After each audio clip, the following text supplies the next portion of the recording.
Paz do Senhor, irmãos.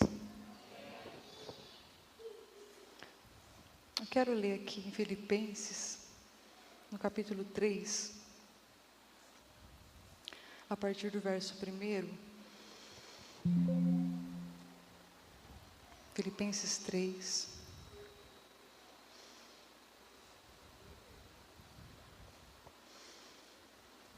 Que diz assim: Por fim, meus irmãos, alegrem-se no Senhor. Nunca me canso de dizer-lhes essas coisas, e o faço para protegê-los. No verso 3, pois nós, que adoramos por meio do Espírito de Deus, somos os verdadeiros circuncidados. Alegramo-nos no que Cristo Jesus fez por nós. Não colocamos nenhuma confiança nos esforços humanos, ainda que, se outros pensam ter motivos para confiar nos próprios esforços, eu teria ainda mais. Fui circuncidado com 8 dias de vida, sou israelita de nascimento da tribo de Benjamim, um verdadeiro hebreu. Era membro dos fariseus, extremamente obediente à lei judaica. Era tão zeloso que perseguia a igreja. E quanto à justiça, cumpria a lei com todo rigor. Pensava que essas coisas eram valiosas, mas agora as considero insignificantes por causa de Cristo. Sim, todas as outras coisas são insignificantes comparado ao ganho inestimável de conhecer a Cristo Jesus, meu Senhor. Por causa dele, deixei de lado todas as coisas e as considero menos que lixo, a fim de poder ganhar a Cristo e nele ser encontrado. Até aqui. Graças a Deus por essa palavra.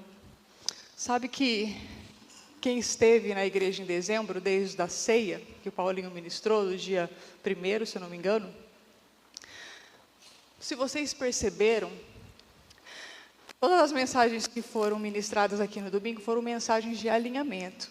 Se você não escutou ou ficou de fora de algum culto, você pode entrar no canal e acessar lá todas as mensagens. Desde o dia 1º de dezembro, o Senhor vem nos dando, 2 de dezembro, o Senhor vem nos dando algumas instruções. E é engraçado que a gente é assim, a gente, na hora da prova, a gente não sabe o que fazer. Já pensaram que a gente é assim?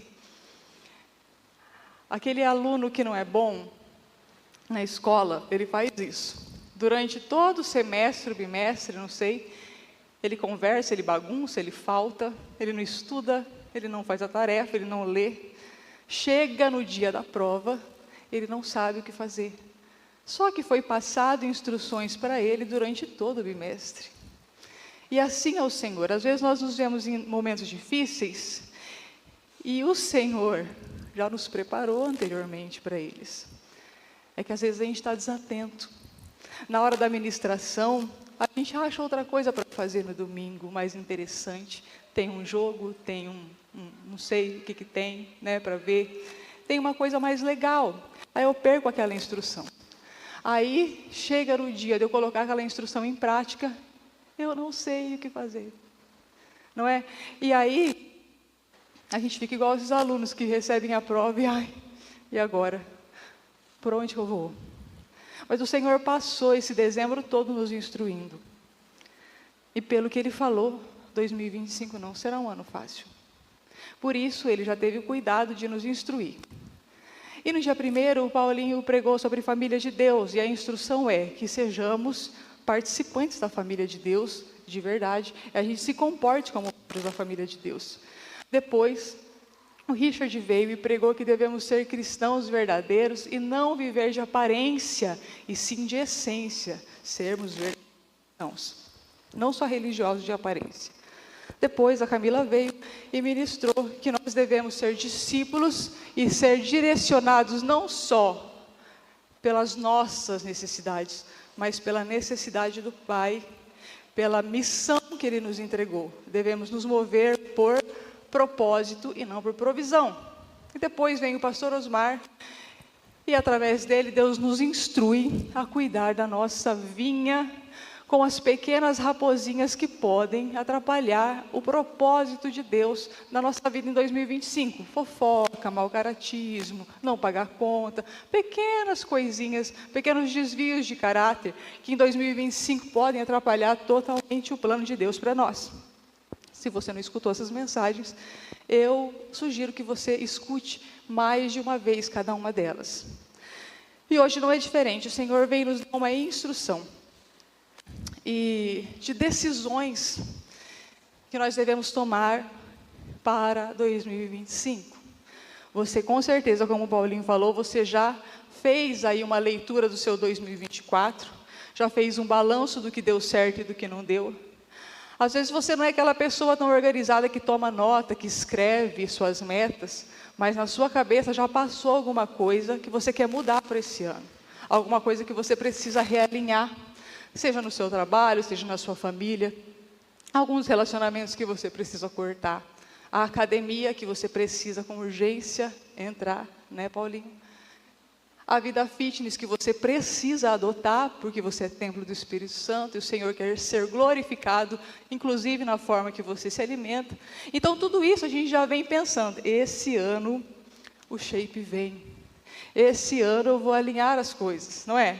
A gente sempre entra o ano com novas metas, com sonhos. Eu vou abrir o meu negócio esse ano, vou começar de pouquinho. Esse ano eu vou quitar o meu carro. Esse ano eu vou comprar uma casa. A gente tem planos, projetos e sonhos. E é agradável que seja assim. Nós temos que sonhar mesmo. Se tem um povo que tem que sonhar nessa vida, é o povo de Deus. Por que motivo Deus não daria as melhores coisas para os seus filhos? Então, é do agrado de Deus tudo isso que você planejou aí na sua cabeça para 2025.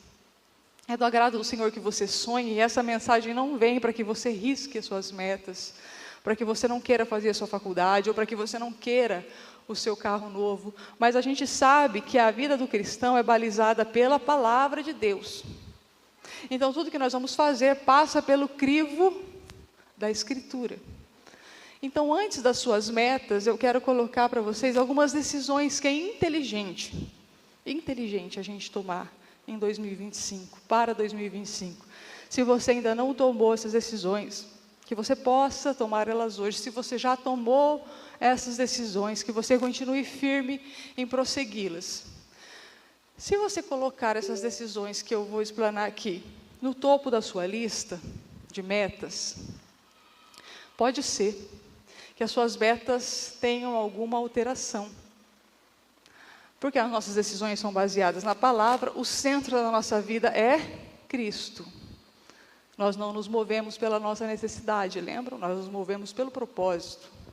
Então, o que diz o que eu vou fazer ou não, não é o meu dinheiro, e sim o Deus que eu sirvo. Determina o que vai ser feito. Então, se eu coloco Cristo no centro, pode ser que algumas metas sofram alguma alteração ao longo do ano e sejam modificadas. No entanto, acredite, mesmo que os seus sonhos estejam distantes daquilo que Deus sonhou, aquilo que Deus sonhou para você é infinitamente maior do que o que você planejou. A ideia de Deus é sempre melhor do que a sua. Então, não deu certo algo que eu estou tentando fazer, Deus não está aprovando, mas eu queria tanto. Entenda, se Deus bloquear algum projeto seu, é porque Ele tem um projeto mais elevado para você. Então, que nesse 2025 a gente possa colocar isso aqui em prática, que a gente tome essas decisões. Eu aprendi nesse texto algumas decisões que Paulo toma aqui, que realmente devem balizar não só o nosso 2025, gente, mas toda a nossa vida até que Cristo volte. Primeira decisão, Paulo vai dizer no texto que a gente acabou de ler: pensava que essas coisas eram valiosas, mas agora as considero insignificantes por causa de Cristo. Sim, todas as outras coisas são insignificantes comparado ao ganho inestimável de conhecer a Cristo Jesus, meu Senhor. Por causa dele, deixei de lado todas as coisas e as considero menos que lixo, a fim de poder ganhar a Cristo. Ele conclui no verso 9, e nele ser encontrado. Então, Paulo queria estar em Cristo. Ele queria ser encontrado aonde? Em Cristo. Cristo tem que ser o lugar da nossa habitação. A cruz dividiu o mundo em duas categorias de pessoas: as que estão em Cristo e as que não estão. As que ainda não se decidiram, ainda estão se simpatizando com Cristo, não estão em Cristo. Não existe um meio termo. Ou estou em Cristo, ou eu não estou.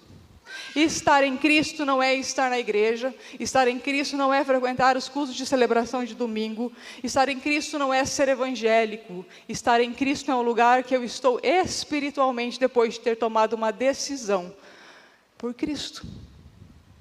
A consequência disso é que eu participo do corpo de Cristo ligado a uma igreja local. Nem todo mundo que está na igreja local está em Cristo. Esse é um lugar que eu estou espiritualmente falando. E a Escritura vai dizer assim, aquele que está em Cristo, nova criatura é. Não é aquele que foi numa igreja evangélica, aquele que frequenta os cultos de celebração. Não, aquele que está em Cristo é uma nova criatura. Só é uma nova criatura quem está em Cristo. Por isso que a gente vê um padrão muitas vezes de pessoas que frequentam a igreja há anos e não perdoam. Frequentam a igreja há anos e são mau caráter. Frequentam a igreja há anos e dão calote nas pessoas. Frequentam a igreja há anos e ainda têm problemas com adultério. Por quê? Porque estão na igreja, mas não estão em Cristo. Porque quem está em Cristo é nova criatura. Então a primeira decisão que eu tomo é se eu quero estar em Cristo.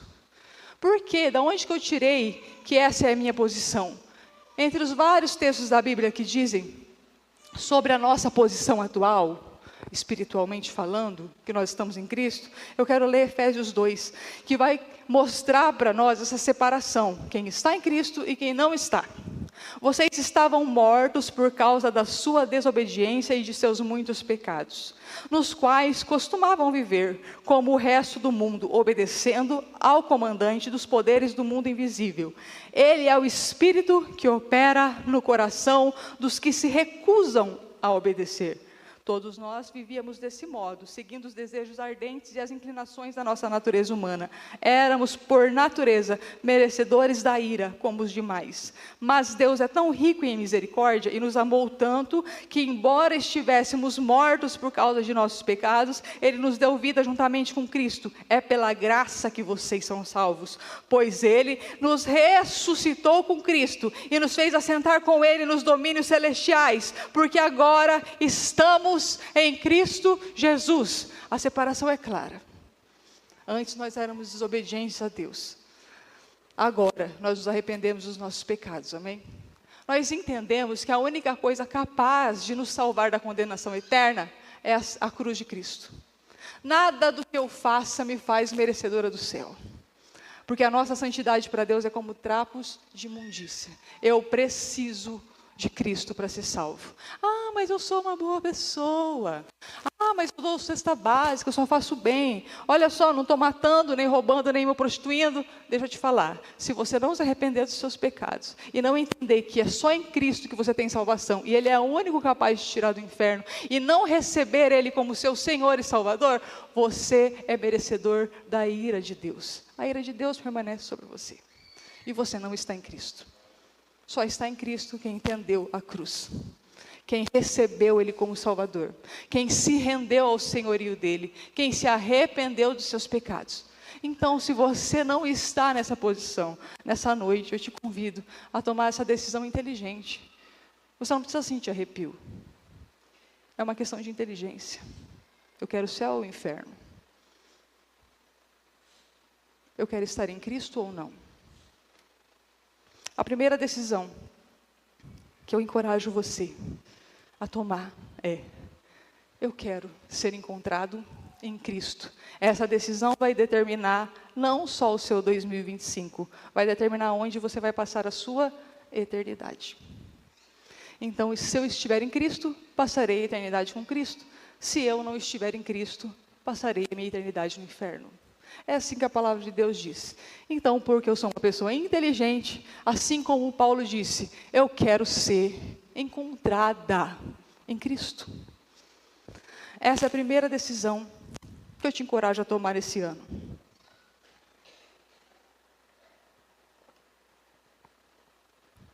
A segunda decisão é querer conhecer a Cristo. Paulo vai dizer assim, sim, todas as outras coisas são insignificantes, comparado ao ganho inestimável de conhecer a Cristo Jesus, meu Senhor. E mais para frente, no verso 10, ele vai afirmar: quero conhecer a Cristo. Gente, Paulo está falando aos filipenses. Aí você pensa, mas Paulo não conhecia Cristo? Porque se você perguntar no Brasil, que é um país cristão, quem conhece Jesus, 99,999% das pessoas vão dizer que conhecem. Mas Paulo está falando aqui, eu quero conhecer a Cristo. Paulo foi aquele cara que teve aquela visão com Jesus, que ouviu a voz dele audível, que teve um encontro pessoal e marcante com Cristo. É aquele apóstolo que se diz escravo de Cristo, que já escreveu várias cartas nesse ponto do ministério dele, estava preso em Roma por causa de Cristo. Já tinha aí uma caminhada longa de alguns anos ao lado de Cristo, e ele vai dizer, eu quero conhecer a Cristo. Ora, se Paulo, que eu não sou páreo para ele, queria conhecer a Cristo nesse ponto da vida dele, eu também quero conhecer a Cristo, porque Oséias vai dizer assim, ó, então conheçamos e prossigamos em conhecer ao Senhor. Cristo não é uma pessoa que eu conheço uma vez, eu tenho um encontro com ela, um encontro marcante, aquela experiência marcante da conversão, e depois, conheci, tchau. Não, Cristo é uma pessoa que eu conheço dia após dia. A decisão de conhecer a Cristo é diária. Eu quero conhecer a Cristo, quero me aprofundar no relacionamento com Ele. Vocês já imaginaram se eu, quando comecei a namorar o Paulinho, quero estabelecer um relacionamento com ele? Nós tivemos um primeiro encontro. Aí eu parasse naquele primeiro encontro, foi marcante. Nós tivemos nosso primeiro encontro, ele mandou um buquê de flor para mim que não cabia num carro, veio numa caminhonete. Vocês imaginem? Foi marcante meu primeiro encontro com ele. Veio aquele buquê de flor gigantesco, depois eu não sabia o que fazer com aquilo. E aí foi aquela coisa, né, aquela coisa romântica e tal. Nossa, eu nunca vou esquecer aquele homem de caminhonete chegando lá em casa, trazendo aquele buquê. Foi muito bom meu primeiro encontro com ele. Aí daqui a um pouco, passa-se 10 anos, e eu parei naquele primeiro encontro. Por um acaso, eu consegui estabelecer relacionamento com ele? Não. A gente faz isso com Cristo. A gente tem uma primeira experiência com ele marcante, sabe? Ele vem, ele se revela, a gente chora, a gente se quebranta, ele cura as nossas enfermidades, ele vem e opera um milagre na nossa vida, e a gente fala, tá bom, agora tchau, agora não precisa mais nada, eu já tive um encontro com você. E a gente acha que vai se relacionar com Deus dessa forma. O conhecimento de Deus se acontece como com qualquer outro relacionamento. Eu me aprofundo nesse relacionamento à medida que eu me encontro, não é? Então, eu comecei a me encontrar com o Paulinho com bastante frequência, para a gente conversar, para a gente se conhecer, e se aprofundar no relacionamento com Cristo é a mesma coisa. Então, como é que eu conheço a Cristo? Me encontrando com Ele. A gente fala aqui na igreja o quê? Do secreto. Então, como que eu conheço a Cristo? Indo para o secreto. O que é o secreto, pelo amor de Deus, me explica? É o lugar que você vai para ficar sós com Deus. Para quê? Lá é o lugar que você está sós com Deus, é você e Ele, não tem regras. Você pode se desmanchar na presença dEle da maneira que você quiser. Você pode dizer o que quiser. Você pode cantar o que quiser. Você pode dançar se quiser. Você pode tocar o seu instrumento se quiser. É o secreto, é o lugar que você está com Deus para conhecê-lo. Então eu conheço a Deus passando tempo com Ele. E como que eu conheço Ele também? Passando tempo com a sua palavra. Se tem uma maneira que Deus se revela, é na Bíblia. Como que eu conheço esse Deus? Lendo a Escritura. Eu só conheço a Deus passando tempo com Ele e lendo a palavra dEle. Aí eu vou conhecer as minúcias do seu caráter, eu começo a perceber o quanto Ele é santo, o quanto Ele é organizado, o padrão com o qual Ele agiu, a maneira que Ele se revelou de Gênesis a Apocalipse. Eu vou conhecer isso como? Na Escritura. E a Bíblia não é o livro que eu leio de um dia para o outro. Agora, quando eu estava preparando essa mensagem, o Senhor me deu uma outra forma de conhecê-lo. Ele disse, quando você está conhecendo alguém, ou quando você conhece alguém, às vezes, uma outra pessoa também tem intimidade com esse alguém, não é? Vamos supor, eu conheço a Camila. E eu tenho intimidade com ela, porque a gente se encontra frequentemente, a gente passa tempo conversando. A gente tem tempo ali de qualidade, então eu conheço a Camila. A minha mãe também conhece a Camila. Ela também tem tempo com ela. E aí, eu e minha mãe conhecemos a Camila. E aí um dia eu falo para minha mãe, mãe, vamos fazer uma festa surpresa para a Camila? E a minha mãe diz, não, não faça isso, Carol. A Camila odeia festa surpresa. Eu conheci uma característica da Camila através da minha mãe. Qual é a outra forma que eu conheço a Deus? Através do meu irmão. Sabe quando eu estou sentada na mesa ali com a Bia, com a Ana Júlia, com as pessoas que eu costumo conversar, com os pastores, com a Michela. Naquele momento que nós estamos conversando, eu começo a conhecer a Deus através dela. Eu tenho certeza que elas também conhecem a Deus através de mim. Quando eu estou conversando com o Paulinho, eu conheço mais a Deus por causa dele. Ele é uma pessoa comum para nós dois. Então, muita coisa eu vou aprender de Deus no secreto. Isso é insubstituível, irmãos. Mas muita coisa eu vou aprender de Deus através do meu irmão. Isso também é insubstituível. Tem coisas a respeito dele que ele vai revelar para você através de um irmão. Tem coisas a respeito dele que ele vai revelar só para você no secreto. Então, se eu quiser conhecer a Deus, eu preciso passar tempo com ele, tempo com a sua palavra e tempo com os meus irmãos. E tem tudo a ver com a nova estação da igreja de discipulado e relacionamento, mesa.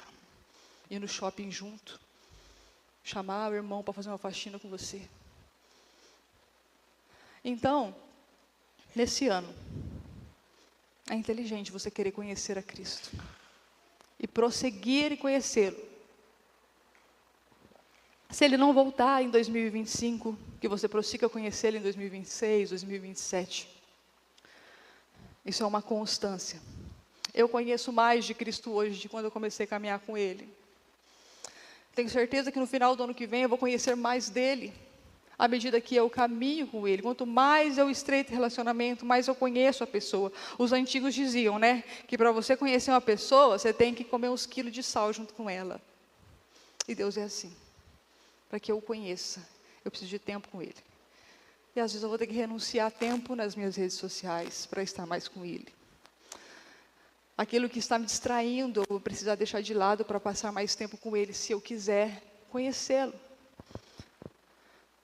Outra coisa que Paulo quer, além de estar em Cristo, de conhecer a Cristo, ele vai dizer, eu quero ganhar a Cristo. Por causa dele, deixei de lado todas as coisas e as considero menos que lixo, a fim de poder ganhar a Cristo. Todo mundo tem um antes e depois de Cristo, não é? Então aquela pessoa que tinha uma vida muito miserável, que era drogado, bêbado, mendigo, andava nas ruas lá. Depois que conhece a Cristo, Cristo devolve o que para essa pessoa? Dignidade. Ela tem um antes e um depois. A gente vê tantos testemunhos, né? De pessoas trans que vão lá e se convertem a Cristo, e tem um antes e depois, aquele testemunho lindo. Mas nós temos o caso de Paulo. Quem que era Paulo antes de Cristo? Paulo tinha uma alta posição no judaísmo. Ele tinha uma vida excelente antes de Cristo, gente. Aí, o caso dele é o inverso, o testemunho. Antes eu tinha uma vida, aos olhos humanos, muito maravilhosa, mas por causa de Cristo eu perdi tudo. E você não vê ele lamentando por isso. Ele fala, as considero menos que lixo, a fim de poder ganhar a Cristo. Em Mateus 7, a palavra de Deus vai dizer que o reino dos céus é semelhante a um tesouro no campo, que um homem vai, encontra esse tesouro, vende tudo o que tem e compra aquele campo. Quando eu quero ganhar a Cristo, é quando eu entendo que Ele é mais valioso que qualquer outra coisa. Ganhar, no original aqui, tem a mesma raiz da palavra lucro. Então, em 2025, qual que é o lucro que eu quero ter? Cristo. Qualquer lucro financeiro ou de qualquer outra natureza que te faça perder Cristo é prejuízo. Então, quando eu for tomar qualquer decisão na minha vida em 2025, se eu quero ganhar a Cristo, eu vou ver se aquela decisão me faz ganhar ou perder a Cristo. Se assumir 2 empregos vai me fazer perder ou ganhar a Cristo. Se aceitar determinada proposta vai me fazer perder ou ganhar a Cristo. Se aquela amizade está me fazendo perder ou ganhar a Cristo. Às vezes aquelas pessoas que estão dentro da sua casa estão te fazendo perder a Cristo. E você deve renunciar a essas pessoas a fim de ganhá-lo. Às vezes a posição que vão te promover, a posição que vão querer te colocar, é uma posição que vai te fazer perder Cristo. Nossa, Carol, mas é um salário muito bom. Nossa, mas eu estou falando aí de uma proposta de 1, 2 milhões, que seja, vai te fazer perder Cristo? Prejuízo. De nada adianta ser rico aqui e passar a eternidade no inferno. Eu tenho uma experiência com isso. Uma vez que o Senhor me pediu para renunciar ao meu emprego. Eu já contei essa experiência para algumas pessoas. E eu fiquei ali, humanamente falando, não tinha lucro nenhum em largar meu emprego. Eu não tinha do que eu ia viver. E o Senhor me pedindo para renunciar a isso. E eu entendi que se eu renunciasse isso, eu ganharia Cristo. E eu fiz uma escolha de ganhar. Então, muitas coisas na sua vida e na minha vida, a gente vai ter que balizar por isso. Eu vou ganhar Cristo, trabalhando até 10 horas, 11 da noite. Eu vou ganhar Cristo aceitando essa outra proposta. Essa amizade de infância que eu tanto amo, está me fazendo perder Cristo. Então, tudo que me faz perder Cristo é prejuízo. Não interessa o status, não interessa o quanto vai ter na sua conta. Porque se a gente quer ganhar Cristo, a gente tem que renunciar às outras coisas.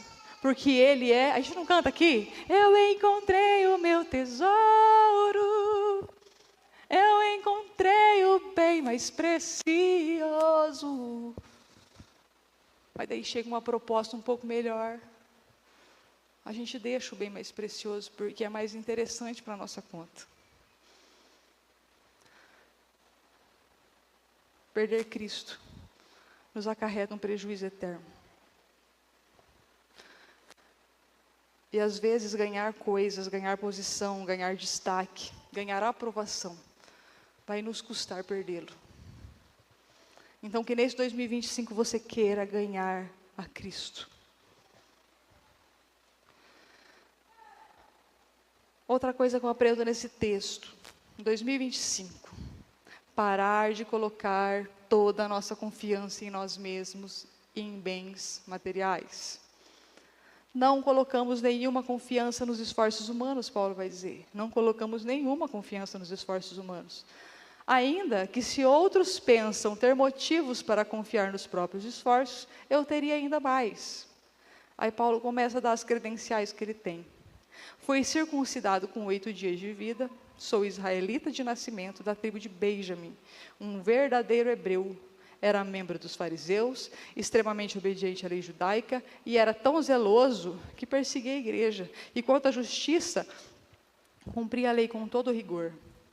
Aí mais para frente ele vai dizer, não conto mais com a minha própria justiça, que vem da obediência da lei, mas sim com a justiça que vem pela fé em Cristo. Ou seja, eu tenho credenciais.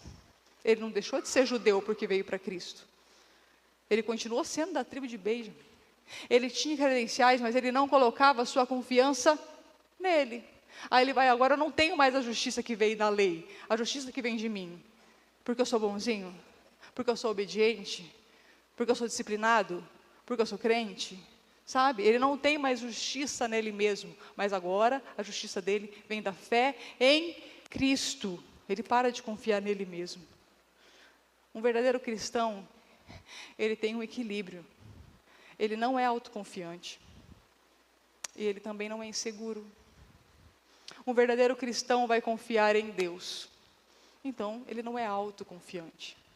Um verdadeiro cristão não vai ser inseguro. Porque a sua segurança está em Deus. E é isso que Paulo está falando aqui. E a gente tem que tomar cuidado. Porque ele vai dar todas as credenciais dele. Olha, eu era judeu, eu era um hebreu, um puro hebreu, hebreu de hebreu, algumas traduções vão dizer. Eu era da tribo de Benjamim, e essa tribo era muito respeitada em Israel, porque dela veio o primeiro rei de Israel. Então ele estava ali no topo, humanamente falando. Aí ele falou assim, aí eu me agarrei tanto nisso, eu me achei tanto porque eu era irrepreensível diante da lei dos homens. Eu fazia tudo correto conforme a lei de Deus. E isso me levou a perseguir a igreja. Quando eu me apoio em mim mesmo, o que vai acontecer? Eu corro o risco de ir na direção oposta do propósito que Deus tem para mim. Em nome de Deus. Quando eu me apoio na minha própria capacidade, é porque eu sou talentosa, é porque eu faço tudo certo, é porque realmente, olha, eu oro, eu jejuo, eu vou para o secreto não sei quantas vezes por semana, é porque eu tenho tanto tempo de oração, porque eu tenho tanto tempo de crente, porque minha posição é essa, porque eu fui ordenado a alguma coisa. Quando eu me apoio nessas coisas, eu corro o risco de ir na direção oposta daquilo que Deus planejou para mim, porque isso fez Paulo perseguir a igreja. Aí eu começo, e olha, ele perseguia a igreja em nome de quem? Em nome de Deus. Então, quando eu confio demais nas minhas habilidades, eu começo a fazer coisas para mim, usando o nome de Deus. E vou na direção oposta do propósito que Ele tem. Quando eu entendo que, apesar de eu ter qualificações, porque nós temos, mas nós não nos apoiamos nelas. Não é nas nossas qualificações. Por exemplo, Deus tem um chamado para mim, fazer determinada tarefa. Aí você olha para você e diz, ora, mas tá fácil. Eu já nasci com esse dom, sabe? Tá fácil para mim fazer isso.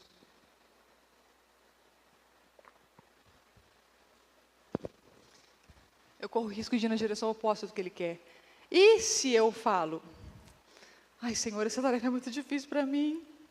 Eu não tenho capacidade para isso. Acho que isso é a maioria, né? A maioria vai se comportar assim. Deus te dá uma tarefa, você vai falar, ai, eu não consigo, Senhor. Porque eu não tenho isso, Senhor. Porque eu não sei falar. Porque eu tenho vergonha. Porque eu não sei o quê. Você está confiando em quem? Em você também.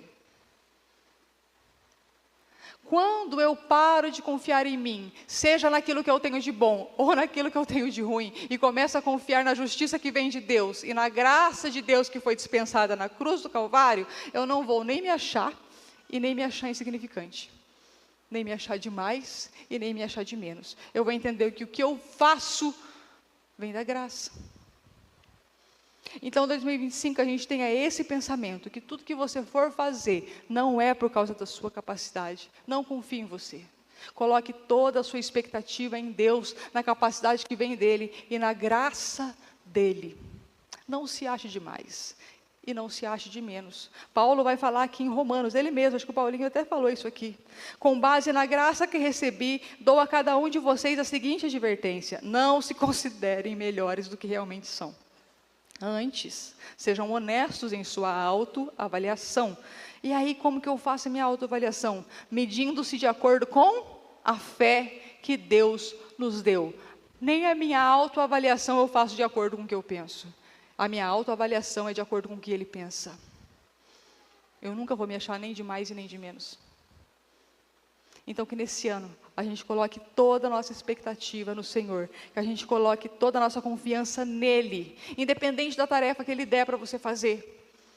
Não ache difícil. Se Ele te deu a tarefa, Ele vai derramar a graça e a capacidade para que você faça essa tarefa. E não ache muito fácil, porque se você vai realizar essa tarefa, o mérito é dele. Amém? E a última recomendação, está lá no começo, que ele vai começar finalmente, irmãos.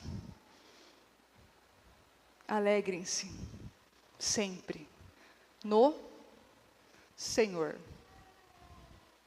Paulo não vai dizer assim, ó, finalmente, irmãos, alegrem-se porque vai dar tudo certo, em nome de Jesus. Alegrem-se, porque Jesus venceu o mundo e vocês também vão vencer. Não existe essa frase na Bíblia. Ele não disse isso. Ele não disse assim, alegre-se em 2025 porque você vai ter vitória. Alegre-se em 2025 porque você vai ser curado. Alegre-se em 2025 porque a casa própria vem. Não, ele diz assim, alegrem-se no Senhor. Filipenses é uma carta que Paulo testemunha da alegria em Cristo, mesmo em meio à adversidade. Ele escreve essa carta preso em Roma. Preso em Roma, ele vai dizer para a igreja, alegre-se no Senhor. A circunstância dele não é boa. Uma coisa é eu estou ótima, estou bem, minha conta está cheia, não tem ninguém doente na minha família, olhar para alguém em sofrimento e dizer, fique alegre, se anima. Outra coisa é eu, em meio à adversidade, estar alegre e olhar para alguém e dizer, se alegre. Spurgeon vai falar assim, ó, a alegria deve ser o estado normal de um cristão. A alegria é o nosso estilo de vida. Tem momentos de angústia, de tristeza, de luto, de choro. Claro que tem momentos, mas a maioria do tempo nós estamos felizes, nós estamos alegres. Porque a nossa alegria não está em coisas, a nossa alegria está no Senhor. Aí você pensa, mas como que eu faço isso? Você não conhece a minha vida, você não sabe o que eu estou passando. É muito difícil eu me alegrar. Como que eu me alegro? Como que eu vou ter uma postura de alegria? Como que eu vou entrar em 2025 com a minha cabeça decidida a Esse 2025 eu vou ser alegre no Senhor e vou confundir o inimigo. Satanás que lute. Esse ano eu vou ser alegre. Chega dessa tristeza que eu vivo. Mas como que eu pratico isso? Se a minha vida está tão difícil. Se tem uma adversidade constante. Se a minha luta não passou. Se a minha enfermidade está aqui. Se a minha dificuldade continua a mesma. Eu não consigo ter alegria. Como que eu aplico na prática? Se eu tenho que me alegrar no Senhor, significa que, por mais que eu esteja passando dificuldade, eu não fico pensando na dificuldade. É exatamente isso, gente. Você engana a sua mente. A hora que o problema vem tomar a sua mente, você vai lembrar da palavra. Você propositalmente vai cantar um hino. Você não vai sentir vontade de cantar, não. Nossa, agora eu lembrei tal coisa assim, meu Deus, que luta. Meu Deus, e você começa a pensar em como que eu vou resolver isso. Nessa hora, de forma proposital, recite um versículo em voz alta. De forma proposital, sem ter vontade, comece a adorar o Senhor. Queremos o teu nome engrandecer e agradecer-te por tua obra em nós. Não estou vendo nada. Em nossas vidas, confiamos em teu infinito amor. Pois só tu és o Deus eterno, sobre toda a terra e céu. Comece a adorar. Tire a sua mente dos problemas e comece a lembrar dos versículos que vêm na sua mente. Sabe, quando você estiver num momento escuro, de extrema dificuldade, ansiedade, depressão, aconteceu um episódio que realmente te abalou muito, nessa hora eu quero te encorajar a se lembrar de uma coisa: você é salvo. Comece a se lembrar que estava tudo escuro, que não tinha solução para você, que você estava separado de Deus para sempre, mas Deus amou o mundo de tal maneira, que deu seu Filho unigênito, para que todo aquele que nele crê não pereça, mas tenha a vida eterna. Estava tudo em densa escuridão, mas o povo que andava em trevas, viu uma grande luz, e sobre os que andavam na escuridão da sombra da morte, resplandeceu a luz, porque um Filho nos nasceu, um Filho nos foi dado e o governo está sobre os seus ombros. O seu nome é maravilhoso, Conselheiro, Deus forte, Pai da eternidade e Príncipe da paz. E o Verbo se fez carne e habitou entre nós. E vimos a sua glória, como a glória do unigênito do Pai, cheio de graça e de verdade. Ele veio para os que eram seus, e os seus não receberam, mas todos quanto o receberam, e eu recebi, Ele deu-lhes o poder de serem feitos filhos de Deus.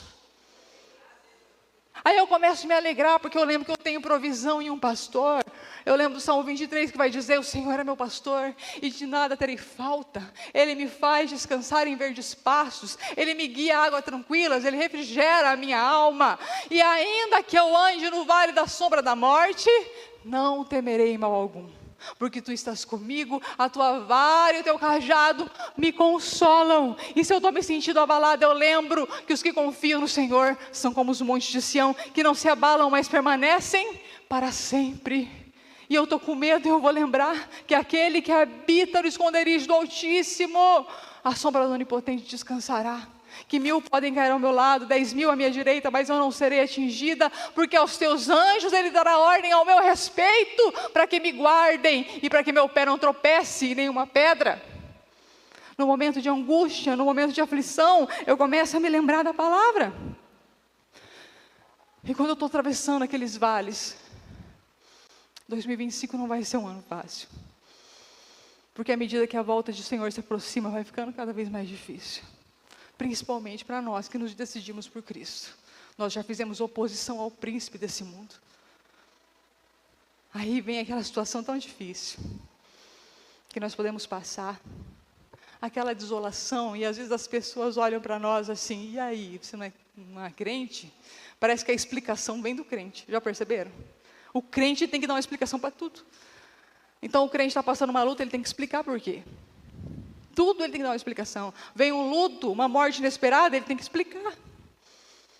E você não tem explicação para tudo, e todo mundo ali: e aí, cadê o seu Deus?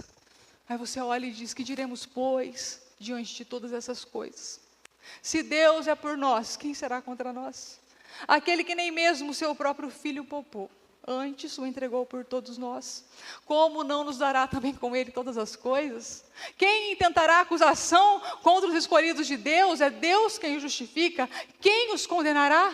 Porque foi Cristo quem morreu, ou antes quem ressuscitou dentre os mortos, o qual está à direita de Deus. Quem nos separará do amor de Cristo? A tribulação, a angústia, a fome, a nudez, o perigo ou a espada? Porque como está escrito, por amor de ti somos entregues à morte todo dia, fomos imputados como ovelha para o matadouro, mas em todas essas coisas somos mais do que vencedores por aquele que nos amou, porque eu estou certo de que nem a morte, nem a vida, nem os anjos, nem principados, nem potestades, nem o presente, nem o porvir, nem a altura, nem profundidade, e nem alguma outra criatura poderá me separar do amor de Deus, que está em Cristo Jesus, o meu Senhor. Eu vou me alegrar nesse ano. Ai, você não tem tribulação? Tenho, mas a minha leve e momentânea tribulação produz para mim um peso de glória muito excelente, acima de qualquer comparação. E eu tenho por certo para mim, que as aflições desse tempo não são para comparar com a glória que me há de ser revelada. Carol, mas você não está vendo? Como que a gente não vai se entristecer com esse cenário econômico, político, social se instalando, o desemprego crescendo, a inflação subindo? A gente não sabe como vai ser. Eu não sou daqui. Você não é daqui. O próprio Jesus disse: vou preparar-vos lugar. Você pode se alegrar, porque aonde eu estiver, estejais vós também. Eu vou me alegrar nessa palavra. Eu vou me alegrar porque, dado a voz do arcanjo, ao ressoar da última trombeta, os mortos em Cristo ressuscitarão primeiro, e nós, os vivos, seremos arrebatados juntamente com eles nas nuvens para o encontro com o Senhor nos ares, e estaremos juntamente com Ele para sempre, e Ele enxugará dos nossos olhos toda lágrima. Então eu não vou me entristecer em 2025, ou eu não vou me alegrar em 2025, porque está tudo certo. Eu vou me alegrar, ai nossa, está tudo bem. Eu vou me alegrar só quando Deus fizer aquilo que eu quero, quando Deus vir com a cura que eu estou pedindo, quando Deus restaurar o meu cônjuge. Vou me alegrar só quando a minha casa estiver quitada. Não, eu vou me alegrar no Senhor, a despeito de qualquer adversidade que eu enfrente em 2025. Eu, como crente, lavada, remida, comprada pelo Senhor, herdeira da herança que Ele conquistou para mim na cruz, eu vou me levantar como Abacuque e vou dizer: ainda que a figueira não floresça, e nem haja fruto na vide, ainda que o produto da oliveira minta, ainda que as ovelhas sejam sequestradas do aprisco, e não haja gado nos currais, todavia, eu me alegrarei no Senhor e exultarei no Deus da minha salvação, porque o Senhor, Deus, o poderoso, é a minha força. Ele faz os meus pés como os da corça, e Ele me faz andar em lugares altos. Então eu vou me alegrar em 2025 em quem? No Senhor. Não importa mais o que venha, a alegria vai ser um estado constante na minha vida. Que você decida isso, viver pelo Senhor, viver pela sua palavra. Que nesse ano você queira pertencer a Cristo, que você queira conhecer a Ele, que você queira ganhá-lo, que você queira colocar toda a sua confiança nele e na obra redentora na cruz, e que a sua alegria seja o fato de que há um céu preparado para você. Existe uma esperança para nós. Então, acima das suas metas, coloque Cristo. Tudo é menos que lixo comparado à suprema grandeza que é Ele. Eu quero te convidar a se colocar de pé. Nós vamos adorar o Senhor com esse hino.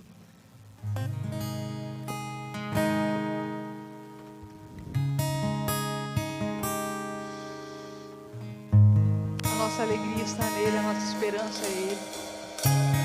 Nós vencemos não porque tudo que a gente quer que aconteça, acontece. Não, nós vencemos porque Ele já venceu na cruz. Nós somos mais do que vencedores, não porque queremos as coisas e temos as coisas que queremos. Nós somos mais do que vencedores porque Ele já venceu na cruz. Não quero nada além de ti, és mais que tudo que eu sonhei, tudo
que Ele tinha de melhor.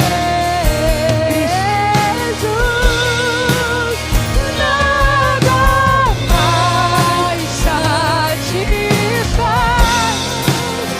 nada mais satisfaz. Que esse seja o clamor do nosso coração. Que essa seja a nossa oração esse ano, sabe? Que você vá para o secreto. Aí, ó, já tem um hino para você cantar no secreto. Você pode cantar isso para Ele. Eu não quero ninguém